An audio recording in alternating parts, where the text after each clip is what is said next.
Hello students, welcome back to my channel. আশা করি তোমরা সকলে ভালো আছো।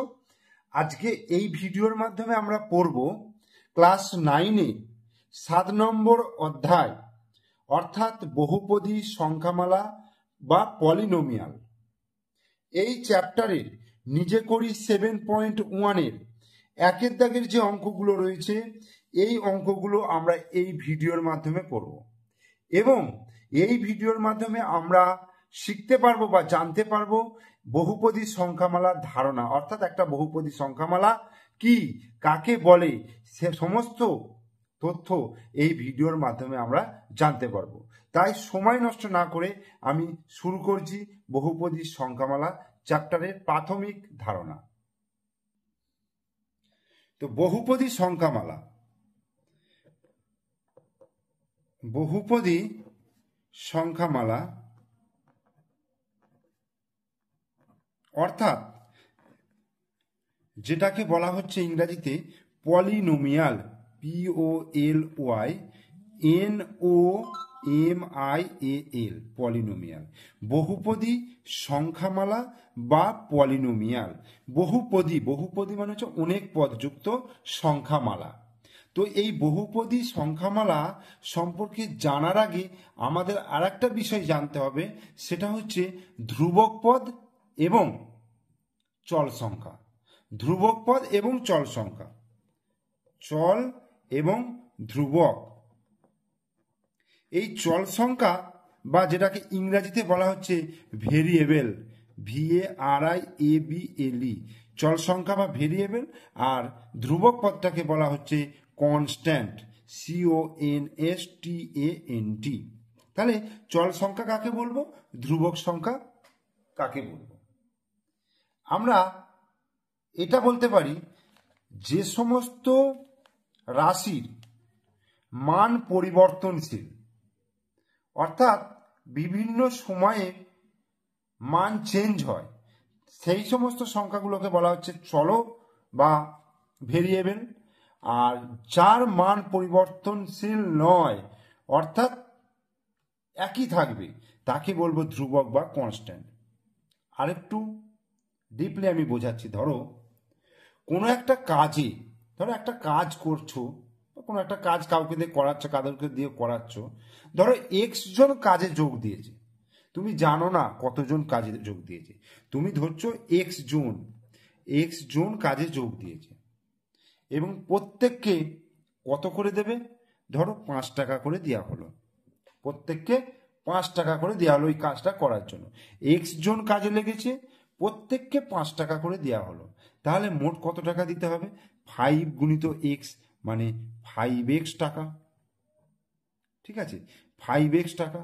এই যে 5x এর মধ্যে, এই যে 5x এর মধ্যে দেখো এই এক্স এর মানটা, এই যে এক্স তো আমি এক্স জন ধরেছি, সেখানে 5 জনও হতে পারে, 7 জনও হতে পারে, 10 জনও হতে পারে, এটার কিন্তু কোনো মান বলা নেই। তাই এই এক্সটাকে বলবো ভেরিয়েবল বা চল সংখ্যা। আর এই যে 5 মানে কিন্তু 5 কোনো কারোর কিছু মান, 5 মানে হচ্ছে সেটার মান কিন্তু 5ই। 5 মানে সেটাকে আমি 6 বুঝবো না বা 7 বুঝবো না। তাহলে এই 5টাকে বলবো কনস্ট্যান্ট বা ধ্রুবক। ক্লিয়ার? তাহলে ভেরিয়েবল এবং কনস্ট্যান্ট সম্পর্কে বোঝা গেল। আবার আরেকটা এক্সাম্পল আমি দিচ্ছি। ধরো একটা বর্গাকার একটা কার্ড রয়েছে, ধরো একটা বর্গাকার কার্ড রয়েছে, সেই কার্ডের প্রত্যেকটা বাহুর দৈর্ঘ্য ধরে নেওয়া হলো x সেমি। ঠিক আছে, তাহলে এর পরিসীমা কত হবে? এর পরিসীমা তাহলে 1, 2, 3, 4টে বাহু, তার মানে 4 গুণিত x, তার মানে 4x সেমি। ঠিক আছে, তাহলে এখানে 4টা হচ্ছে কি কনস্ট্যান্ট আর এক্সটা হচ্ছে ভেরিয়েবল, কারণ এক্স এর মান অর্থাৎ বাহুর দৈর্ঘ্যটা তোমার চেঞ্জ হতে পারে, বাহুর দৈর্ঘ্যটা চেঞ্জ হতে পারে। এরকম ভাবে একটা ত্রিভুজ ধরো নিলাম, একটা ত্রিভুজ, সমবাহু ত্রিভুজ নিলাম, হ্যাঁ, এবং যার প্রত্যেকটা বাহুর দৈর্ঘ্য আমি ধরো এক্স সেমি নিয়ে নিলাম, তাহলে এর পরিসীমা কত হবে? 3 গুণিত এক্স মানে 3x সেমি। এক্ষেত্রে 3টা হচ্ছে কি ধ্রুবক আর এক্সটা হচ্ছে চল সংখ্যা। তার মানে যার মান পরিবর্তনশীল তাকে চল সংখ্যা বলা হবে, আর যার মান পরিবর্তনশীল নয় তাকে বলবো কনস্ট্যান্ট বা ধ্রুবক সংখ্যা। আশা করি তোমরা ভেরিয়েবল এবং কনস্ট্যান্ট অর্থাৎ চল সংখ্যা এবং ধ্রুবক সংখ্যা সম্পর্কে ধারণাটা তোমাদের হলো, ক্লিয়ার হলো। এইবার এই যে দেখো, এই যে 5x, আমি 5x বার করলাম, এইখানে দেখো 4x বার করলাম, এখানে দেখো 3x বার করলাম, এইগুলোকে কি বলবো? এই যে সংখ্যামালাগুলো, এইগুলোকে কি বলবো? এইগুলোকে বলবো আমরা বীজগাণিতিক সংখ্যামালা। বীজগাণিতিক সংখ্যামালা, বীজগাণিতিক সংখ্যামালা, ইংরেজিতে বলা হচ্ছে অ্যালজেব্রিক এক্সপ্রেশন, EXPRESSION এক্সপ্রেশন, ঠিক আছে? অ্যালজেব্রিক এক্সপ্রেশন হচ্ছে বীজগাণিতিক সংখ্যামালা। অর্থাৎ কোন সংখ্যাগুলোকে বলা হচ্ছে? যাদের মধ্যে একটা ধ্রুবক পদ এবং তার সঙ্গে চল সংখ্যা থাকছে, সেইটাকে আমরা কি বলবো? বীজগাণিতিক সংখ্যামালা, ঠিক আছে? এবার এইখানে দেখো এক্সটা হচ্ছে চল, আর 5, 4, 3 এই সংখ্যাগুলোকে ধ্রুবক বলা হচ্ছে। তাহলে আমি লাস্ট অফ অল কি পেলাম? যে সংখ্যাগুলো মান পরিবর্তনশীল, অর্থাৎ এক্স, ওয়াই, জেড এই ধরনের সংখ্যা দিয়ে আমরা লিখতে পারি, ঠিক আছে? এইগুলোকে বলা হচ্ছে ভেরিয়েবল। আর এই যে 3, 4, 5 এইগুলোকে বলা হচ্ছে কনস্ট্যান্ট বা ধ্রুবক। এগুলোকে ABC, ছোট হাতের ABC এইগুলো দ্বারা প্রকাশ করা হয় কনস্ট্যান্ট বা ধ্রুবককে, ঠিক আছে? আর চল সংখ্যাকে এক্স, ওয়াই, জেড এইভাবে প্রকাশ করা হয়। তাহলে যে কোনো পরিস্থিতিতে ধ্রুবকের মান কিন্তু একই থাকে আর চলের মান কিন্তু পরিবর্তন হয়। আর এই যে 5x, 4x, 3x এইগুলোকে বলা হবে বীজগাণিতিক সংখ্যামালা। বোঝা গেল? এইবার ধরো একটা বর্গক্ষেত্র আছে, যার বর্গক্ষেত্রের বাহুর দৈর্ঘ্য x আছে, তাহলে এর ক্ষেত্রফল কোনটা হবে? x square. এই x স্কোয়ারটা কি বীজগাণিতিক সংখ্যামালা? ইয়েস, এটাও বীজগাণিতিক সংখ্যামালা। তাহলে বীজগাণিতিক সংখ্যামালার ডেফিনেশনটা কি আসছে?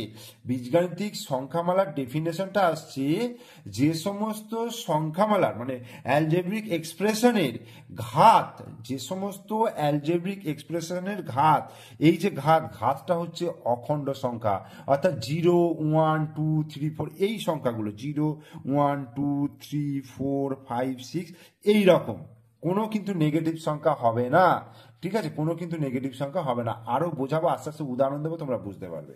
ধরো আমি এরকম সংখ্যাগুলো নিলাম, এক্স স্কোয়ার, তারপরে ধরো নিলাম x square plus 8, x cube plus 3x square minus 5x plus 2, তারপরে হচ্ছে 5, তারপরে হচ্ছে 9x। এইগুলো প্রত্যেকটা হচ্ছে বীজগাণিতিক সংখ্যামালা। তার কারণ এক্স স্কোয়ারের এর যে পাওয়ার রয়েছে, দেখো পাওয়ারটা হচ্ছে অখণ্ড সংখ্যা, এখানেও দেখো পাওয়ারটা অখণ্ড সংখ্যা, এইখানে দেখো পাওয়ারগুলো সব অখণ্ড সংখ্যা। আর 5টাকে বীজগাণিতিক সংখ্যামালা, দেখো এটাকে কিভাবে বলবো? 5টাকে লিখতে পারো 5 × x⁴, 0টা হচ্ছে অখণ্ড সংখ্যা। তাহলে আমি এইটাকে বীজগাণিতিক সংখ্যামালা হিসাবে ট্রিট করতে পারি। হতে পারে যে সমস্ত সংখ্যামালার চলের সূচক অখণ্ড সংখ্যা তাদের বলা হচ্ছে বহুপদী সংখ্যামালা, তাদের বলা হচ্ছে বহুপদী সংখ্যামালা বা পলিনোমিয়ালস। এইবার আমরা এখান থেকে চল সংখ্যা জানলাম, ধ্রুবক সংখ্যা জানলাম, বহুপদী সংখ্যামালা বা পলিনোমিয়াল সম্পর্কে আমাদের একটু প্রাথমিক ধারণা জন্মালো। এইবার বহুপদী সংখ্যামালার বিভিন্ন পদ, এই যে ধরো এক্স স্কোয়ার, হ্যাঁ, x square plus 3x minus 2, হ্যাঁ, তারপরে ধরো 3x⁴ plus 2x cube plus 3x square minus 5x plus 7, এই যে বহুপদী সংখ্যামালাগুলো, এইগুলোকে কি বলা হবে? এই যে এইগুলোকে কি বলা হবে? এইগুলোকে এক একটা পদ বলা হবে, ঠিক আছে? এর একটা পদ, এই এই এই বহুপদী সংখ্যামালাটা ধরো 1, 2, 3টে পদ, এটার ক্ষেত্রে দেখো 1, 2, 3, 4, 5টা পদ, এইভাবে এইগুলোকে পদ বলা হবে। এবার যার দুটো পদ আছে, ধরো এক্স স্কোয়ার প্লাস 7, এর তো দুটো পদ রয়েছে, তাহলে এটাকে কি বলবো? দ্বিপদী সংখ্যামালা। দ্বিপদী মানে দুটো পদ বলে সেটাকে আমি দ্বিপদী সংখ্যামালা বলতে পারি। দ্বিপদী সংখ্যামালা ইংরাজিতে কি বলা হবে? বাইনোমিয়াল। বাইনোমিয়াল, এগুলো ইংরাজি টার্মগুলো যদি তোমরা করে রাখতে পারো, এটা তোমাদেরই সুবিধার হবে। পরবর্তীকালে যখন হায়ার ক্লাস পড়বে তখন তোমরা ইংরাজিতে এই নামগুলো পেলে তোমরা বুঝতে পারবে যে এটাকে দ্বিপদী সংখ্যামালা বলা হয়, কোনটাকে কি বলা হয়। তাহলে এই টার্মগুলো তোমরা যদি এখন থেকে পরিচয় হয় তোমাদের সঙ্গে, তাহলে খুব তোমাদের ক্ষেত্রে ভালো হবে। এবার দেখো 5x আছে, 2x আছে, হ্যাঁ এরকম 3x আছে, এগুলোকে কি বলবো, এতে একটা একটা করে পদ, তাহলে এইগুলোকে বলবো কি একপদী সংখ্যামালা। ঠিক আছে, একপদী সংখ্যামালা, এটাকে কি বলবো, মনোমিয়াল, মনোমিয়াল। ওকে, আবার যদি তিনটে পদ থাকে, ধরো x² প্লাস 3x মাইনাস 2, এটাকে বলবো কি ত্রিপদী, এটাকে বলবো ত্রিপদী সংখ্যামালা বা ট্রাইনোমিয়াল, ট্রাইনোমিয়াল। ঠিক আছে, এইভাবে আমরা বিভিন্ন সংখ্যামালাকে এইভাবে আমরা চিনতে পারি। এইবার বহুপদী সংখ্যামালার প্রতিটা পদের একটি সহগ থাকে, অর্থাৎ কোএফিসিয়েন্ট, সহগ বা কোএফিসিয়েন্ট, সহগ বা যেটাকে কোএফিসিয়েন্ট, সহগ বা কোএফিসিয়েন্ট। ধরো 5x, এটা একটা একপদী সংখ্যামালা, তাহলে এই যে চল সংখ্যার সহগ কোনটা, 5, তাহলে 5টা হচ্ছে চল সংখ্যার সহগ। যেমন x² প্লাস 2x প্লাস 3, তাহলে x² এর এখানে সহগ কত 1, এখানে x এর সহগ কত 2, এখানে x⁻0 ভ্যালু হচ্ছে 1, তাহলে সেই x⁻0 এর সহগ হচ্ছে কত 3, তাহলে এটা কি বলা হচ্ছে কোএফিসিয়েন্ট। তাহলে এখানে মোটামুটি তোমরা বহুপদী সংখ্যামালার বিভিন্ন পদ, চল সংখ্যা, ধ্রুবক সংখ্যা এবং তার যে সহগ কোএফিসিয়েন্ট সমস্ত সম্পর্কে তোমাদের কিন্তু একটা প্রাথমিক ধারণা জন্মালো। আশা রাখছি এটুকু করলেই তোমরা পরবর্তী অঙ্কগুলো করতে পারবে, এবং এরপর আমি শুরু করব নিজে করি 7.1, এবং এই অঙ্ক করাতে করাতে তোমরা অনেক কিছু আরো জানতে পারবে। দেখো নিজে করি 7.1। হ্যাঁ, আর একটা বিষয়, আমি ধরো x² প্লাস 2 প্লাস 3, এটাকে আমি এরকম f(x), অর্থাৎ f(x) পলিনোমিয়ালটার নাম f(x), এইভাবে আমরা লিখতে পারি। বিভিন্ন পলিনোমিয়ালকে ধরো g(x), তারপরে ধরো h(x), এইভাবে ডিনোট করা হয়। তো নিজে করি 7.1 এর অঙ্ক। দেখো নিজে করি 7.1 এর এখানে কি বলছে, যে যদি f(x) সমান এটা, px সমান এটা, hx সমান এটা, qy সমান এটা, g(x) সমান এটা হয়, নিচের বহুপদী সংখ্যামালা কি হবে হিসাব করে লিখি। যোগ, বিয়োগ, গুণ, ভাগ বিভিন্ন রকম রয়েছে, তো আমি একটা একটা করে করাচ্ছি। দেখো নিজে করি 7.1 এর একের দাগের একের অঙ্কটা কি আছে, দেখো f(x) প্লাস g(x), এটা বার করতে বলেছে। দেখো f(x) প্লাস g(x), f(x) এর মানটা কি আছে, f(x) এর মানটা আছে, দেখো f(x) এর মানটা হচ্ছে x⁵ plus 3x³ minus 7x² plus 6। ঠিক আছে, f(x) এর মানটা আমি কিন্তু লিখলাম, আর এখানে g(x) এর মানটাও বলে দিয়েছে। দেখো এই উপরে সমস্ত তথ্যগুলো দিয়ে দিয়েছে। g(x) এর মান হচ্ছে x+1। এবার এটাকে আমায় যোগ করতে বলেছে। দেখো সদৃশ পদ কোনগুলো রয়েছে, সদৃশ পদ শুধুমাত্র 6 এর সঙ্গে 1 রয়েছে, বাকি সব কিন্তু আলাদা আলাদা। তাহলে x⁵ হয়ে গেল, প্লাস 3x³ হলো, মাইনাস 7x² হলো, প্লাস x লিখলাম, আর 6 আর একে কত হবে 7 লিখলাম, এটা অ্যান্সার। ওকে, এরপরে 2 এর অঙ্কটা f(x) minus h(x), f(x) minus h(x), f(x) এর মানটা আমি বসিয়ে দিচ্ছি, x⁵ plus 3x³ minus 7x² plus 6, আর মাইনাস hx যেহেতু মাইনাস আছে তাহলে ব্র্যাকেট দিয়ে লিখবো। hx এর মান হচ্ছে 3x³ মাইনাস 8x² প্লাস 7। তোমাদের বইয়ের প্রথমেই দেওয়া রয়েছে, তোমরা ওখান থেকে মানগুলো বসাবে। তাহলে দেখো x⁵ plus 3x³ minus 7x² plus 6, এবার মাইনাস দিয়ে যখন গুণ করবে এটাকে, তাহলে মাইনাস 3x³ হয়ে গেল, মাইনাসে মাইনাসে প্লাস 8x² হয়ে গেল, প্লাসে মাইনাসে মাইনাস 7 হয়ে গেল। এই এবার দেখো সদৃশ পদ 3x³ এবার প্লাস 3x³ আর মাইনাস 3x³ কি হয়, কেটে যাবে, তাই তো। আচ্ছা, সে মাইনাস 7x² প্লাস 8x², এটা যোগ বিয়োগ করতে পারবো, আর 6 থেকে 7 এটা বিয়োগ করতে পারবো। তাহলে x⁵ হলো, আচ্ছা মাইনাস 7x² প্লাস 8x² কি হবে, প্লাস x² হবে, আর 6 মাইনাস 7 কত হবে, -1, অ্যান্সার। এরপরে আমি চলে আসছি 3 এর দাগের অঙ্কে। 3 দাগের অঙ্ক, দেখো F of x minus P of x, F of x minus P of x.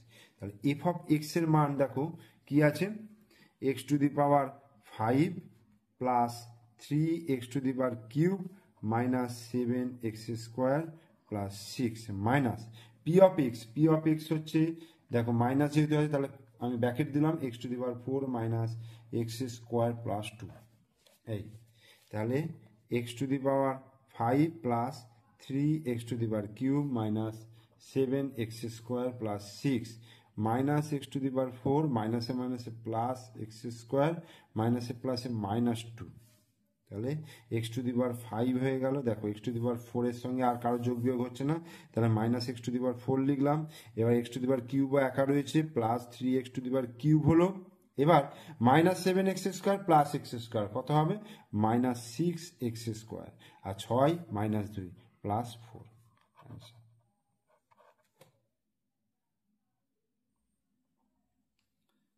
এবার 4 অঙ্কটা F x plus P of x. F x মানে হচ্ছে x to the power 5 plus 3x to the power cube minus 7x square plus 6, আর P of x হচ্ছে যেহেতু plus আছে তাই bracket দেওয়ার কোনো দরকার নেই, x to the power 4 minus x square plus 2। তো এক্স টু দি পাওয়ার 5 লিখলাম, 3x to the power cube, আচ্ছা এক্স টু দি পাওয়ার 4 আছে এখানে, তাহলে এক্স টু দি পাওয়ার 4 হয়ে গেল। তারপরে 3x to the power cube হয়ে গেল, তাহলে minus 7x square minus x square কত হবে, মাইনাস 8x স্কোয়ার, আর 6 আর 2 কত হয়ে যাবে, 8 হয়ে যাবে অ্যান্সার। এবার 5 দাগের অঙ্কটা দেখো, p x plus g of x plus f of x. P of x কত, পি অফ এক্স হচ্ছে x to the power 4 minus x square plus 2, okay, plus g of x মানে হচ্ছে এক্স প্লাস 1, আর f of x মানে হচ্ছে x to the power 5 plus 3x to the power cube minus 7x square plus 6 এটা। তাহলে x to the power 4, আচ্ছা এখানে আছে এক্স টু দি পাওয়ার 5, তা ম্যাক্সিমাম ঘাত এক্স টু দি পাওয়ার 5টাকে লিখে দিলাম, এটা চলে গেল। এবার এক্স টু দি পাওয়ার 4 দেখো এখানে রয়েছে আর কোনো জায়গায় নেই, তাহলে plus x to the power 4 লিখলাম, এটাও চলে গেল। এবার কিউব দেখো 3x to the power cube রয়েছে, তাহলে plus 3x to the power cube, এটা হয়ে গেল। এবার এক্স স্কোয়ার টার্ম, এই x square minus x square minus 7x square minus 8x square, ঠিক আছে। এবার এই এক্স এখানে প্লাস এক্স হয়ে গেল, আর একটা কি বলতো বলো তো, 2 আর 3, 3 আর 6, 6 আর 3 কত হয়ে গেল, 9 হয়ে গেল, তাহলে অ্যান্সার। এরপরে 6 অঙ্কটা, p of x minus q of y. P of x মানে হচ্ছে x to the power 4 minus x square plus 2 এটা হলো, আর মাইনাস কিউ অফ ওয়াই, যেহেতু মাইনাস রয়েছে তাই ব্র্যাকেট দিয়ে আমি এটাকে লিখবো 7y to the power q minus y plus 10, এই হলো। তাহলে x to the power 4 minus x square plus 2 minus 7y q, মাইনাসে মাইনাসে প্লাস হয়ে গেল ওয়াই, আর প্লাসে মাইনাসে মাইনাস 10। তাহলে এখানে x to the power 4 minus x square আর প্লাস 2 মাইনাস 10, তাহলে কত হবে, মাইনাস 8, আর minus 7y cube plus y, answer.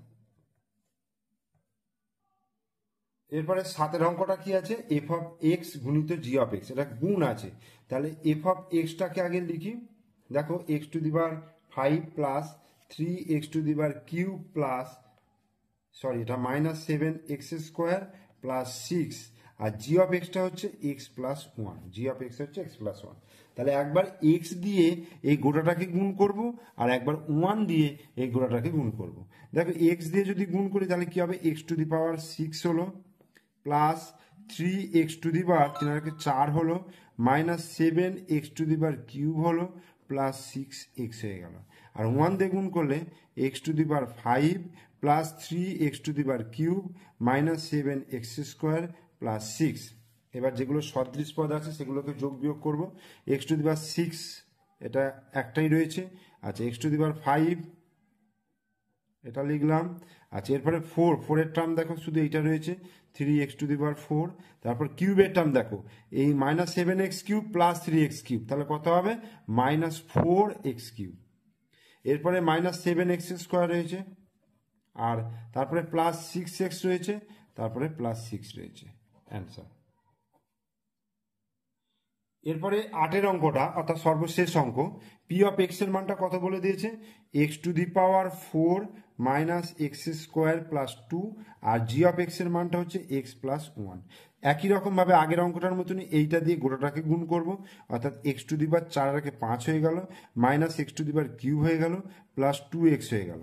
আর এবার 1 দিয়ে গুণ করলে তাহলে এটাই হয়ে যাবে x⁴ -x² + 2। তাহলে এবার পরপর সাজিয়ে দিই, x⁵, এরপরে হচ্ছে x⁴, তারপরে -x⁵³ -x² + 2x + 2। অ্যান্সার। তাহলে এই ভিডিওতে আমি নিজে করি 7.1-এর প্রত্যেকটা অঙ্ক করে দেখালাম, আর বহুপদী সংখ্যামালা বা পলিনোমিয়াল নিয়ে আমি সম্পূর্ণ ব্যাখ্যা দিলাম। তোমরা অবশ্যই প্রথম থেকে শেষ পর্যন্ত ভিডিওটা দেখো। ভিডিও ভালো লাগলে লাইক করো, কমেন্টস করো এবং শেয়ার করো।